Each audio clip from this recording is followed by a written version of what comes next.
What's up guys, Tom Blaster here, and today we're going to be talking about Dragon Ball Super once again. And today I'm going to be talking about episode 48. I'm going to be doing my episode 48 review. And before I go any farther, I don't know if I made this clear in my last episode review for 47, that man, the animation in this arc, Future Trunks arc, is totally amazing. Everyone's talked about it, and I agree. It's fantastic, and I really like it. It's a movie.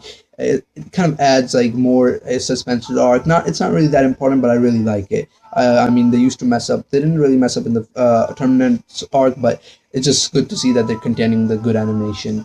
But and I I just wanted to get that out of the way. And spoilers, of course, you guys know the deal. There's always spoilers because this is gonna be episode 40 review for me. And the video style of this video still will be the same as my other video, several other videos that I've had this week. But I might change this next week. You guys can see if you guys like it or not. But anyway, man, Future Trunks arc is just amazing. And today we have Super Saiyan Trunks versus Black Goku. And like I knew Super Saiyan, I knew Trunks couldn't pull a Gohan on us, and I knew he still has that Super Saiyan power inside us. And yes, he turned Super Saiyan just to escape. But like as it turned out, Black Goku was like totally trashing Trunks the whole time, and Super Saiyan was no match for him. So we know he's strong, like he's strong, but how strong we don't exactly know. I don't think he's that strong to the point where Goku needs to go all out, and Vegeta too. I don't think they need to go Super Saiyan Blue against him. I think, but he is strong because like he was trashing Trunks. And one more thing, he was still considering Trunks a Saiyan. He was like, "See, you Saiyan's this, you Saiyan's that." Like, so we know he's not Saiyan, not Goten or anything.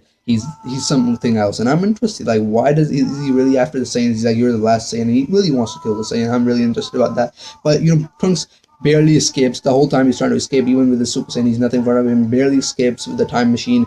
And Black Goku's trying to sense his Kai, but he's disappeared. But he's like, "I'll find you still." And in the past we have Kid Trunks, Mai, Pilaf, and Shu, and they're like in the same school, and they're having fun. And I kind of like that they're in the same school. They're becoming more and more closer, especially Mai and Trunks. They're kind of getting linked, like future Mai and future Trunks. I kind of like that, and it looks like Trunks cares for them, and especially Mai. He held her hand in this, and that was kind of cute. But after that, they're outside talking, and then suddenly something appears, and Trunks is like, "What's that?" And then he's like confused and everything. And Trunks appears, future Trunks, yes. And then I'm like, "Whoa, what's gonna happen? What's Kid Trunks gonna see? And what's he gonna say?" And then he goes to the time machine, and then he's like, someone's inside. And then their teacher's all like surprised and stuff that Trunks can fly. And like the whole episode, she's surprised. And then I wouldn't blame her, but Wolfgang is like used to this kind of seeing everyone fly and powering up and stuff. But Kid Trunks sees it and he's like, "Go call my mom." And then Bulma comes and she's all worried and stuff.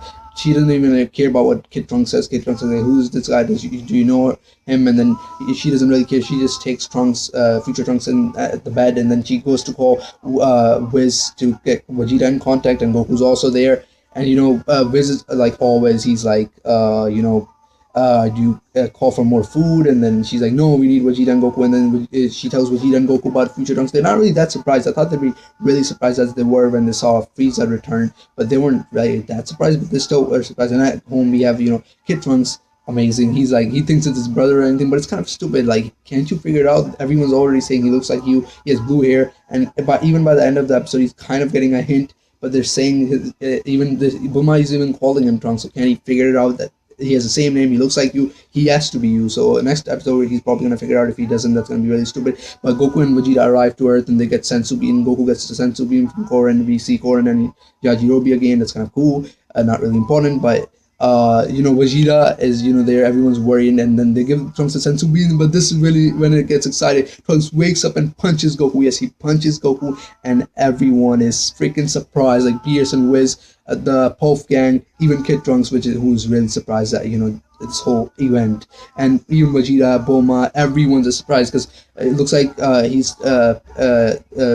Future Trunks is still suffering from battling Black Goku, and that's why he has the memory of his mom getting killed and Mai getting killed. And that's why when he looks at Goku, it reminds me of him of Black Goku, and he goes crazy at Goku, and Goku's like, "Are you okay? Like, pull yourself together." And he's like, "You bastard," like what he said to Black Goku. And I'm like, why did this have to end? And guys, next week looks like it's gonna be exciting. Like, we left at such a great cliffhanger with Goku, and everyone's just surprised Goku getting punched. But Future Trunks, I'm just excited, guys. I don't know what to say. And if you guys liked review, subscribe and like always. Peace out.